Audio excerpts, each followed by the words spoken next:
समेत ज़िले अंदर जिते बरसाती तहफ़ाकारियुनि सबबु अञा ताईं केतिरा ई इलाइक़ा बरसाती पाणीअ ठहियल आहिनि ऐं उते छटो शहर तारीख़ी ज़िले हेडक्वार्टर वारो शहर आहे छटो, जितां थोरा जॻह बरसाती पाणी निकाल न थी सघियो आहे ऐं ख़ासि तौर ते छटे शहर जा तइलीमी इदारा आहिनि। छटे जो बॉइज़ हाई स्कूल जेको तारीख़ी इमारत बि आहे ऐं उन सां गॾोगॾु हिकु तदरीसी दर्सगाह बि आहे। बॉइज़ हाई स्कूल छटो ऐं गर्ल्स जेको आहे हाई स्कूल शिवाजी मला वार्ड नंबर 1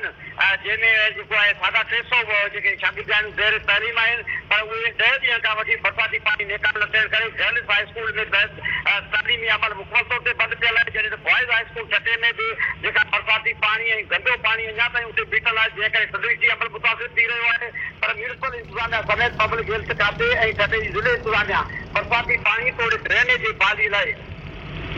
बड़ी नाज़िनमा खे अपडेट कयूं पिया। बॉइज़ हाई स्कूल ऐं गर्ल्स हाई स्कूल में अञा ताईं पाणी बीठल आहे, स्कूलनि मां पाणी निकाल न आहे कयो वियो, जंहिंजे सबबु तदरीसी सरगर्मियूं जेके आहिनि उहे मुतासिर थी रहियूं आहिनि।